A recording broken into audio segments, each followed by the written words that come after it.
the Yowie. One day, Possum is walking through the bush searching for a eucalyptus tree to nibble on its juicy eucalyptus leaves. Just as she finds the perfect tree, she hears something in the rocks. Out slithers Carpet Python.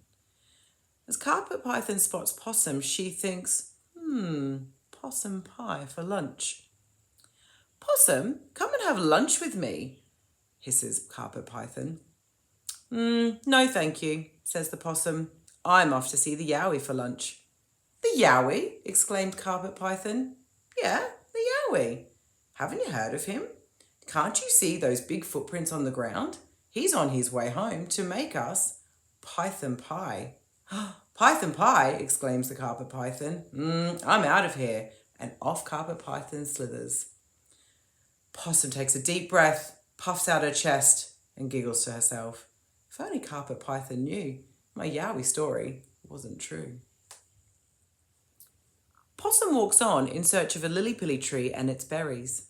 Just as she finds one and rests by its trunk, she hears some scratching of claws. Quoll appears, and as he spots Possum, he thinks, possum pizza for lunch. Hello, Possum. Come and have lunch with me, asks Quoll. Oh, hello, Quoll. No thank you. I'm actually on my way to see the Yowie for lunch. The Yowie? Shouts the Quoll. Yes, the Yowie. Can't you hear his eerie cries? He's in his kitchen making us Quoll quiche. Quoll quiche, shouts the Quoll. I'm bailing out. Quoll scurries away. Possum puffs out her chest and giggles to herself. If only Quoll knew my Yowie story wasn't true. Possum keeps walking until she sees a banksia tree full of flowers with delicious nectar.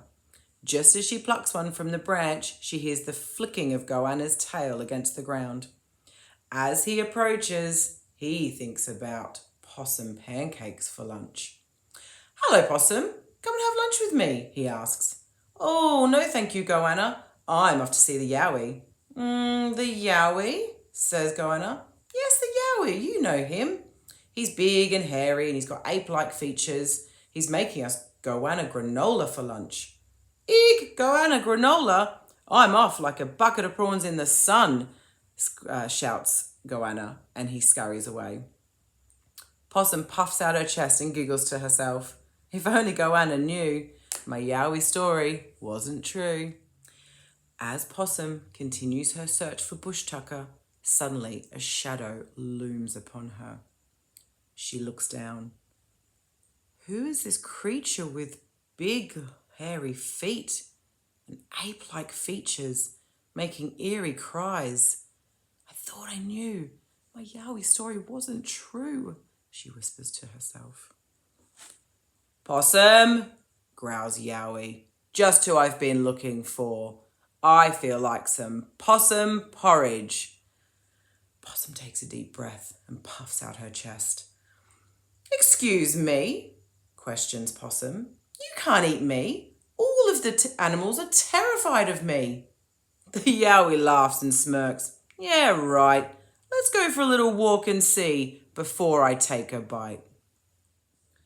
They walk through the bush with Possum leading the way. They spot Goanna. Goanna sees the Yowie and shouts, good day, Possum, and quick as a flash, scurries into his burrow. Interesting, says the Yowie, as they continue on their walk. They continue on until they spot Quoll scurrying after a spider. Quoll spots the Yowie and shrieks, leave me be, Possum, and scurries back into his burrow.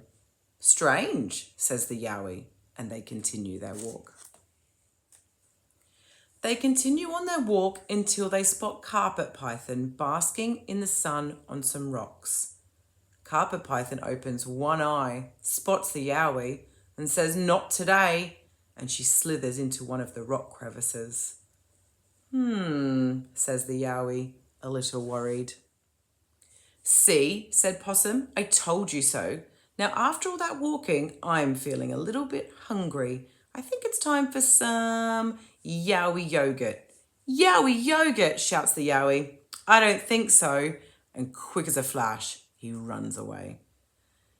Possum giggles to herself and puffs out her chest. If only Yowie knew none of my story was true.